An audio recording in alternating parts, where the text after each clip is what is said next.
আসসালামু আলাইকুম। প্রিয় রংপুর এক আসনের অধিবাসীবৃন্দ, আমি মোহাম্মদ রুহুল আমিন, বাংলাদেশ জাতীয়তাবাদী দলের একজন ছোট্ট কর্মী। আমি বিগত 2001 থেকে 2006 সাল পর্যন্ত যখন মাননীয় মন্ত্রী লিয়াজু অফিসার ছিলাম, তখন চেষ্টা করেছি রাস্তাঘাট, স্কুল, কলেজ, মাদ্রাসার সামান্য কিছু কাজ করতে। এবারে আমি একজন মনোনয়ন প্রত্যাশী। আমি যদি মনোনয়ন পাই, আমি চেষ্টা করব, আমার প্রত্যাশা কোনো জনগণ যেন আমার কাছে আসতে না হয়।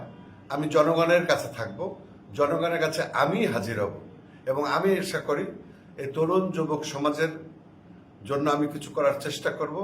আমাদের যে অভিশাপ তিস্তা সেনার উপর দিয়ে বয়ে গেছে, এই তিস্তাকে অভিশাপ থেকে আশীর্বাদে পরিণত করার জন্য আমাদের যে জাতীয়তাবাদী শক্তির যে প্রচেষ্টা, আমাদের নেতৃবৃন্দ যে প্রচেষ্টা চালাচ্ছে, সেই প্রচেষ্টাকে আমি ত্বরান্বিত করব, বেগবান করব এবং যুবক সমাজের কল্যাণে যতটুকু কাজ করব, তার পাশাপাশি এই এলাকাকে মাদকমুক্ত একটি সমাজ হিসেবে গড়ে তোলার আমার প্রচেষ্টা সবসময় আছে, আগামীতে থাকবে ইনশাল্লাহ।